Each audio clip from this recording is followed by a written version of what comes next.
Animal cell में सबसे पहला जो टॉपिक होता है वो क्या है हमारा सेल मेम्ब्रेन, जिसको कि हम प्लाज्मा मेम्ब्रेन भी बोलते हैं। तो वो देखो इस तरीके से कुछ आपका ऐसे आउटर बाउंड्री में होता है। तो ये जो आपका होता है ना, ये जो इनक्लोज्ड करता है किसी भी सेल को, वो हमारा सेल मेम्ब्रेन होता है। इसको हम लोग सेल मेम्ब्रेन या प्लाज्मा मेम्ब्रेन भी बोलते हैं। अब इसका मेन फंक्शन क्या होता है?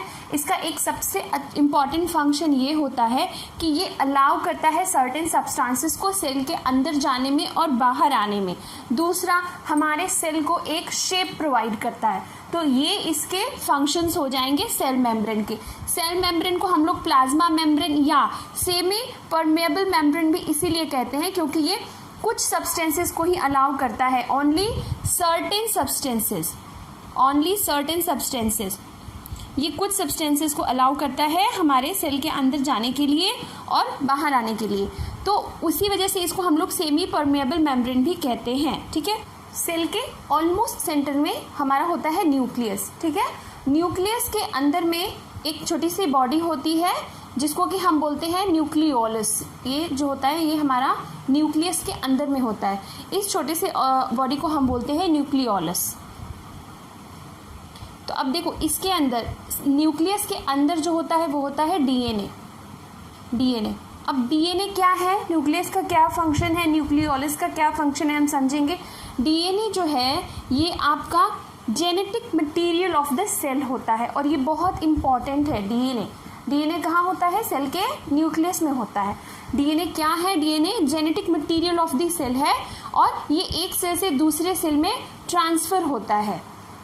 न्यूक्लियस जो होता है ये हमारा किसी भी सेल का, एनिमल सेल का मेन पार्ट होता है।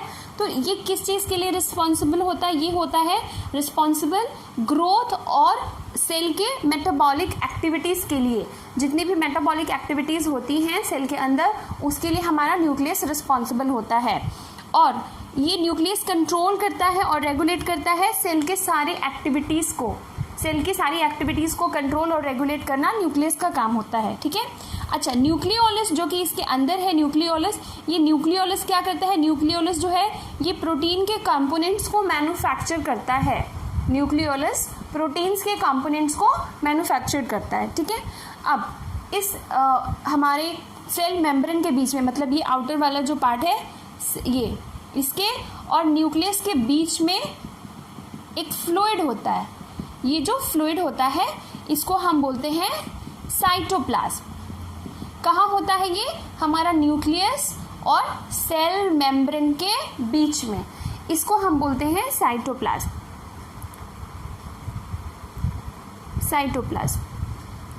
तो हमने समझ लिया कि सेल मेम्ब्रेन कहाँ पे है, उसका क्या काम है, न्यूक्लियस कहाँ है, उसका क्या काम है। अब हम हैं साइटोप्लाज्म में। तो देखो साइटोप्लाज्म जैसे कि मैंने कहाँ प्रेजेंट होगा, ये सेल मेम्ब्रेन और न्यूक्लियस के बीच में जो फ्लूइड प्रेजेंट होगा। ये एक जेली लाइक मटेरियल होता है जिसमें कई सारे केमिकल्स होते हैं और इस साइटोप्लाज्म में बहुत सारे ऑर्गेनल्स सस्पेंडेड होते हैं। साइटोप्लाज्म में बहुत सारे सेल ऑर्गेनल्स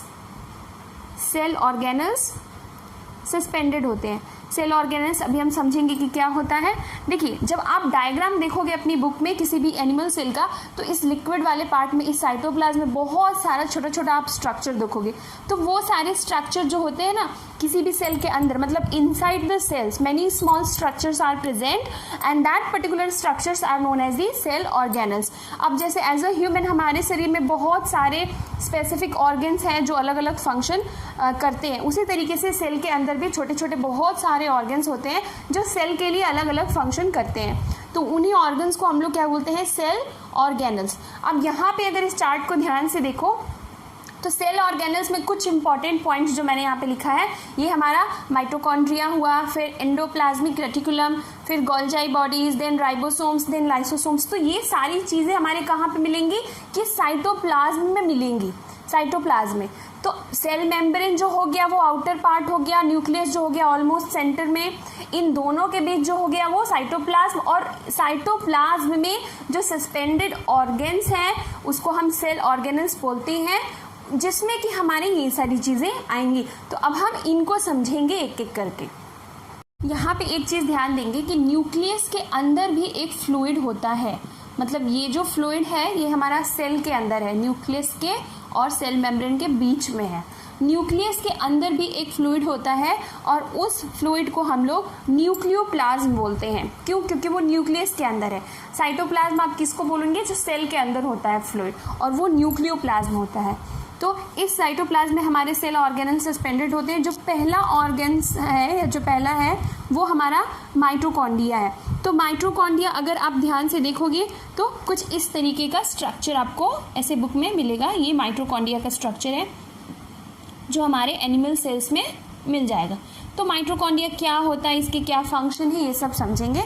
देखो, माइटोकॉन्ड्रिया जो होता है इसको हम लोग power house of the cell कहते हैं। Power house of the cell क्यों कहते हैं? क्योंकि जितनी भी सेल को एनर्जी की ज़रूरत होती है, एनर्जी से रिलेटेड सारी चीज़ें वो माइटोकॉन्ड्रिया के पास से ही होती है, माइटोकॉन्ड्रिया ही प्रोवाइड करता है।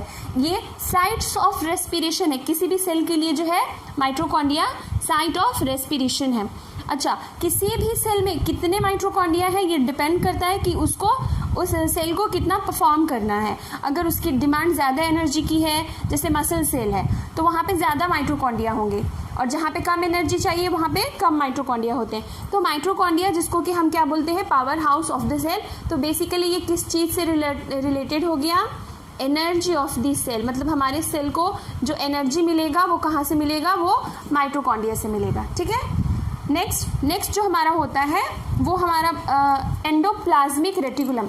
अच्छा, एंडोप्लाज्मिक रेटिकुलम जो है ये न्यूक्लियस के मेम्ब्रेन से नज़दीक होता है। मतलब न्यूक्लियस का जो मेम्ब्रेन होता है उसके नज़दीक में होता है, कुछ इस तरीके से, इस तरीके से होगा। ठीक है। तो ये जो है हमारा, ये हो गया माइटोकॉन्ड्रिया,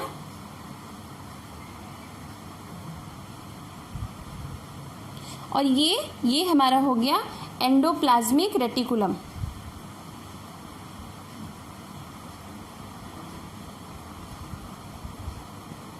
इसका क्या काम है एंडोप्लाज्मिक रेटिकुलम का, समझेंगे। देखो, एंडोप्लाज्मिक रेटिकुलम जो है ना ये दो तरीके का होता है। प्लाज्मिक रेटिकुलम में ना देखना इस तरीके से कुछ ऐसे डॉट्स जो टाइप के स्ट्रक्चर जो है वो बने रहते हैं। ठीक है। तो एंडोप्लाज्मिक रेटिकुलम भी ना दो तरीके का होता है। एक होता है रफ एंडोप्लाज्मिक रेटिकुलम और दूसरा होता है स्मूथ।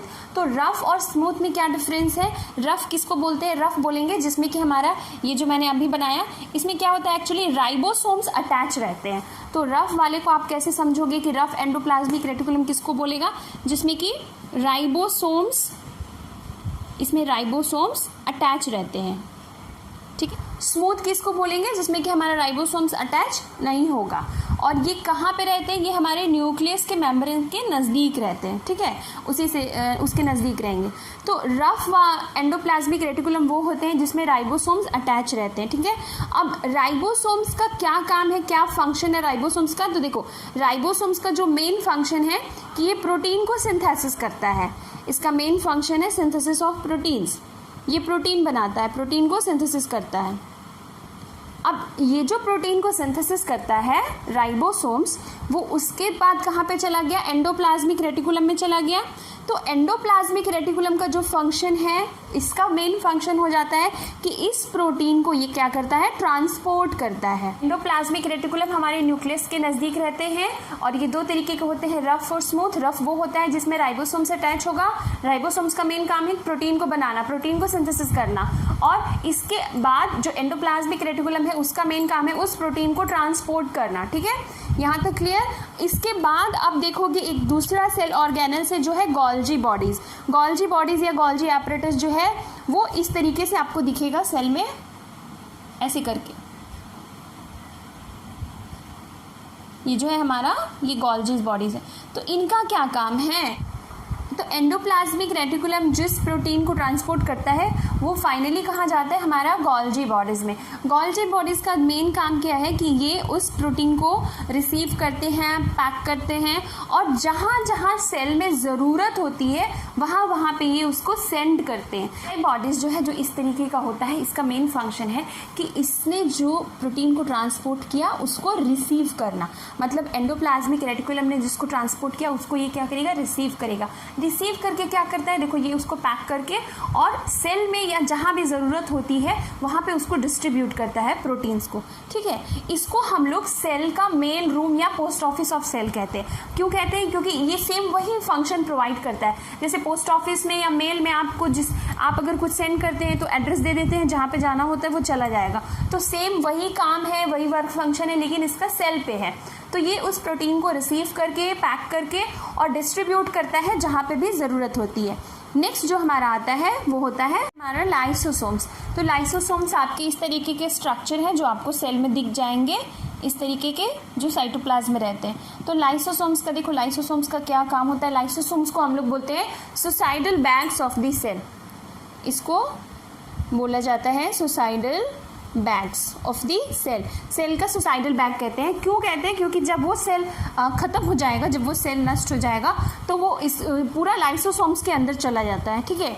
तो lysosomes are capable of destroying the cell in which they are present. So इसीलिए इसको हम लोग सुसाइडल बैग्स बोलते हैं लाइसोसोम्स को।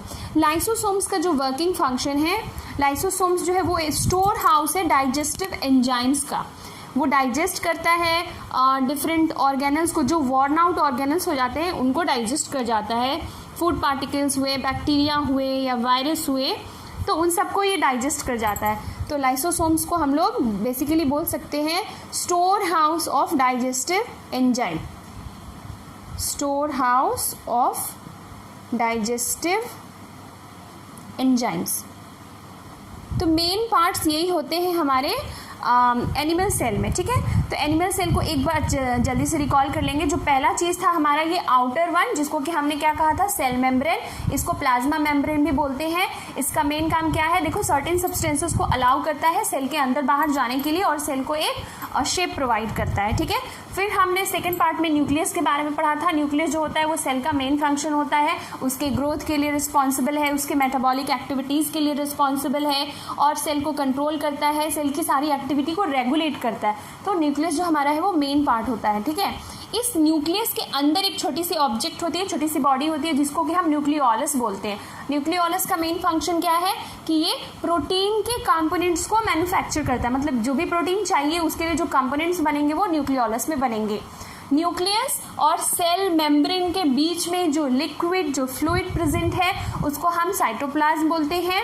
साइटोप्लाज्म में सारे सेल ऑर्गेनल्स सस्पेंडेड होते हैं। सेल ऑर्गेनल्स क्या है, inside the cell many small structure are present that are known as the cell organelles that carried out specific functions within the cell, जो कि सेल के डिफरेंट फंक्शंस के लिए important है। वो सारे ऑर्गेनल्स हमारे सेल ऑर्गेनल्स हैं। सेल ऑर्गेनल्स में जो फर्स्ट चीज़ हमने पढ़ा वो माइटोकॉन्ड्रिया। तो माइटोकॉन्ड्रिया का, जिसको कि हम power house of the cell बोलते हैं, माइटोकॉन्ड्रिया मेन किस चीज़ के लिए रिस्पॉन्सिबल है, एनर्जी के लिए। साइट ऑफ रेस्पिरेशन, जो सेल को हमारा एनर्जी चाहिए वो कहाँ से मिलेगा, माइटोकॉन्ड्रिया से मिलेगा, ठीक। सेकेंड हमने पढ़ा एंडोप्लाज्मिक रेटिकुलम के बारे में, जो कि एक नेटवर्क ऑफ मेम्ब्रेन होता है, जो कि आपको कहाँ मिलेगा, ये आपको मिलेगा बिल्कुल न्यूक्लियर मेम्ब्रेन के नज़दीक में। जैसे न्यूक्लियस का जो मेम्ब्रेन है उसके नज़दीक में। चिल्ड्रन, हर जिस तरीके से सेल का अपना मेम्ब्रेन होता है उस तरीके से सभी ऑर्गन्स का भी अपना एक मेम्ब्रेन होता है। जैसे ये देखो माइटोकॉन्ड्रिया को भी हमने इस तरीके से बनाया है, इसका भी एक अपना मेम्ब्रेन है। तो हर ऑर्गन्स का भी अपना मेम्ब्रेन होता है, ठीक है। तो ये जो हमारा है एंडोप्लाज्मिक रेटिकुलम, ये हमारे न्यूक्लियर के मेम्ब्रेन के नज़दीक रहता है और इसमें दो तरीके होते हैं, एक रफ और एक स्मूथ। रफ वो होता है जिसमें राइबोसोम्स अटैच होता है। राइबोसोम्स का मेन काम क्या है, वो main function of protein synthesis, मतलब कि प्रोटीन को बना रहा है, ठीक है। वहाँ से जो प्रोटीन बन रहा है एंडोप्लाज्मिक रेटिकुलम उसको क्या करता है, ट्रांसपोर्ट करता है। ट्रांसपोर्ट करने के बाद नेक्स्ट गोल्जाइज बॉडीज़, गोल्जी बॉडीज़ जो है उसको रिसीव करते हैं, पैक करते हैं और जहाँ जहाँ ज़रूरत होती है वहाँ ट्रांसपोर्ट करते हैं। इसी वजह से गोल्जी बॉडीज़ को हम लोग सेल मेल्स रूम या post office of the cell कहते हैं। फिर हमने पढ़ा लाइसोसोम्स के बारे में। लाइसोसोम्स जिसको कि suicidal bags of the cell कहा जाता है। क्यों, इसका मेन काम है store house of the digestive enzyme. और अगर सेल नष्ट हो गया, सेल खराब हो गया, तो उसको भी ये क्या करता है, डाइजेस्ट कर लेता है। लाइसोसोम्स उसको भी डाइजेस्ट करेगा, इसी वजह से इसको हम लोग सुसाइडल बैग कहते हैं। तो इतनी सारी चीज़ें हमारे एनिमल सेल में हैं। अब इसके अलावा क्या क्या चीज़ें हैं जो प्लांट सेल में हैं। अब अगर हम प्लांट सेल के बारे में समझें तो देखो, प्लांट सेल में सबसे पहला जो चीज़ है वो सेल वॉल है, ठीक है। Plant cells have an additional boundary around the cell membrane, जिसको कि हम लोग सेल वॉल कहते हैं। और ये सेल वॉल बनता किससे है? ये सेल्यूलोज से बनता है। It is composed of cellulose. Cell wall का मेन काम क्या है? It gives shape and rigidity to the plant, and it is the cell wall that enables the stem of a plant to stand erect। मतलब हमारे plants के जो stem होते हैं वो बिल्कुल सीधे रहते हैं, तो वो जो सपोर्ट है, वो शेप जो है वो कौन प्रोवाइड किया? सेल वॉल प्रोवाइड किया, ठीक है। नेक्स्ट थिंग जो है हमारा प्लास्टिड्स। प्लास्टिड्स जो होते हैं ये भी ऐसे ऑर्गेनल्स होते हैं जो केवल प्लांट सेल में ही है। 3 तरीके के प्लास्टिड्स होते हैं। There are 3 types of plastids, that are chloroplast, chromoplast and leucoplast. तो क्लोरोप्लास्ट बेसिकली ग्रीन प्लास्टिड्स होता है जो ग्रीन पिगमेंट क्लोरोफिल को कंटेन करता है। Colour of the leave is green due to the presence of the chloroplast, okay. तो chloroplast जो होता है वो हमारे सारे green parts of a plant जो होते हैं उनमें होता है। इसको हम लोग किचन ऑफ द सेल भी कहते हैं, because it is the main site of photosynthesis, ठीक है। देन क्रोमोप्लास्ट जो कि नॉन ग्रीन प्लास्टिड्स होता है, और ये ऑर्गेनल्स जो है ये फ्रूट्स और फ्लावर्स को कलर प्रोवाइड करते हैं। ल्यूकोप्लास्ट होता है जो कि कलरलेस होता है।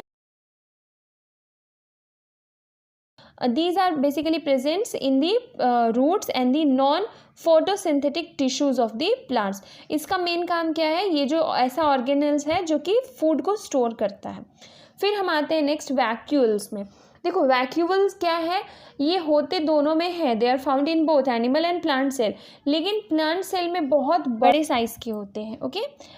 दे can even store waste product so that the rest of the cell is protected from contamination. जो फ्लूइड इसमें प्रेजेंट होता है वैक्यूल में, उसको हम लोग सेल सैप कहते हैं, जो कि रिस्पॉन्सिबल होता है शेप और स्ट्रक्चर ऑफ द सेल के। तो अगर हम डिफरेंस देखेंगे सेल प्लांट सेल में और एनिमल सेल में, तो ये बहुत ही कॉमन डिफरेंस हमको दिखता है कि plant cell cell wall is present, animal cell cell wall is absent.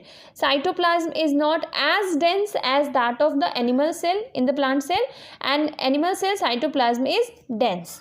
Plant cell में हमारा लार्ज वैक्यूल प्रेजेंट होता है, जबकि एनिमल सेल में एब्सेंट होता है, और अगर प्रेजेंट होगा भी तो बहुत छोटे साइज में होता है। They are very small in size. Plant cell में सेंट्रोसोम एब्सेंट होता है, प्लास्टिड्स प्रेजेंट होते हैं, जबकि एनिमल सेल में प्लास्टिड्स एब्सेंट होते हैं और सेंट्रोसोम प्रेजेंट होता है।